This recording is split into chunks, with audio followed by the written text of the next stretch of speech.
আসসালামু আলাইকুম প্রিয় দর্শক, আশা করি আপনারা সকলেই ভালো আছেন। আজকের এই ভিডিওতে নতুন উদ্যোক্তাদের জন্য বলবো কোন ছাগল পালন করলে ভালো হবে। আপনারা অনেকেই ইউটিউবে ভিডিও দেখে ফার্ম করেন এবং ক্ষতিগ্রস্ত হচ্ছেন।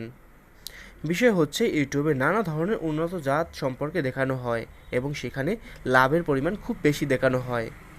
প্রিয় দর্শক, লাভ লস ব্যবসায় থাকবে, বা আপনি যদি ফার্ম করেন সেখানে লাভ লসের হিসাবটা থাকবে, তবে শুরুতেই লাভের সম্ভাবনা খুবই কম থাকে যদি আপনি পুরোপুরি সেই বিষয়টা না শিখে না জেনে শুরু করেন। তাই আপনাকে অবশ্যই জানতে হবে কোন ধরনের ছাগল পালন করলে আপনার জন্য ভালো হবে। আপনি যদি একজন নতুন উদ্যোক্তা হয়ে থাকেন সেক্ষেত্রে আপনার এই সম্পর্কে জ্ঞান খুবই কম থাকবে, এটাই স্বাভাবিক। তাই আপনাকে দেশি ছাগল দিয়ে শুরু করতে হবে, কারণ দেশি ছাগলের জন্য খুব বেশি একটা পরিচর্যার প্রয়োজন হয় না এবং আমাদের চারপাশে যেই ধরনের খাবারগুলো থাকে, ঘাস বা অন্যান্য খাবার, সেগুলো খেয়েই কিন্তু বেঁচে থাকতে পারে। কিন্তু একটি উন্নত জাতের ছাগলের জন্য কিন্তু চিকিৎসা সিস্টেমও ভিন্ন থাকে, তার পরিচর্যা বেশি করতে হয়। তাই শুরুতে আপনি দেশি ছাগল থেকে শুরু করবেন। একটি ছাগল, প্রাপ্তবয়স্ক ছাগল, বছরে 2 বার পর্যন্ত বাচ্চা দিয়ে থাকে এবং প্রতিবারে 2 থেকে 3টা পর্যন্ত বাচ্চা দেয়। তো আমরা যদি গড় হিসাব করি সেক্ষেত্রে বছরে 4টা বাচ্চা দিয়ে থাকে। তো আমি বলবো শুরুতে দেশি ছাগল দিয়ে শুরু করতে, এবং আপনি যদি একটু জ্ঞান অর্জন করেন এই সম্পর্কে মোটামুটি, সেক্ষেত্রে আপনি উন্নত জাত পালন করতে পারেন।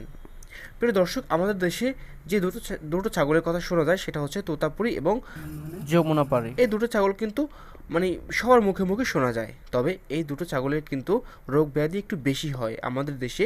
যারা ভালো মানের খামারি তারা কিন্তু পালন করতে পারে, কিন্তু যারা শুরু করে শুরুর দিকে কিন্তু এই ধরনের ছাগল পালন করলে আপনার ক্ষতিগ্রস্ত হওয়ার সম্ভাবনা খুবই বেশি থাকবে। তাই আজকের এই ভিডিওতে আপনাকে আমি 3 ধরনের ছাগলের কথা বলবো, 3টা ছাগলের জাত, যেই 3টা ছাগলের জাত আপনি পালন করতে পারবেন এবং খুবই উন্নত জাতের, এবং গরম এবং ঠান্ডা পরিবেশে, যে কোনো ধরনের পরিবেশে এরা টিকে থাকতে পারে। প্রিয় দর্শক, শিরোহী নামের একটা ছাগল আছে, খুব উন্নত জাতের। এদের রোগ প্রতিরোধ ক্ষমতা খুবই বেশি এবং গরম ও ঠান্ডা পরিবেশে এরা টিকে থাকতে পারে।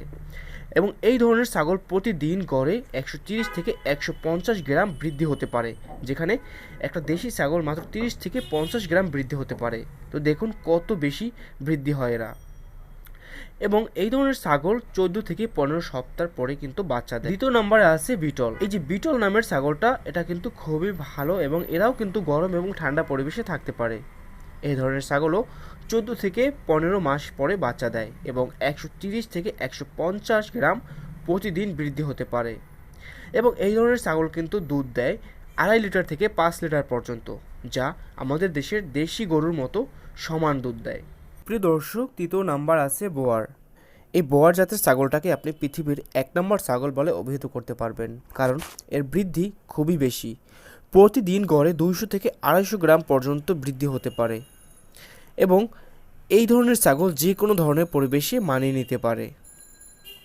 প্রিয় দর্শক, বোয়ার ছাগলটা আপনার 14 থেকে 15 মাস পরে বাচ্চা দেয় এবং বছরে একবারই বাচ্চা দেয়। কিন্তু এখানে দেশি ছাগল কিন্তু বছরে 2 বার বাচ্চা দিয়ে থাকে। এবং উন্নত জাতের ছাগল পালন করলে খাবারের পরিমাণটাও কিন্তু বেশি লাগে, কারণ যেরকম বৃদ্ধি সেরকম তার পিছনে কিন্তু খাবার ইনভেস্ট করতে হবে। তবে এদের পিছনে আহামরি আপনার দানাদারযুক্ত খাবার খাওয়াতে হয় না। দেশি ছাগল যে ধরনের খাবার খায় ঠিক সেই ধরনের খাবার দিলেই হয়, তবে পরিমাণটা একটু বেশি দিতে হয়। তো প্রিয় দর্শক, আশা করি আপনারা একটু হলেও উপকৃত হতে পারবেন আমার এই ভিডিও থেকে। ভালো থাকবেন, সুস্থ থাকবেন, নিজের খেয়াল রাখবেন এবং ফার্ম করলে অবশ্যই সে সম্পর্কে আগে জেনে নেবেন। ধন্যবাদ।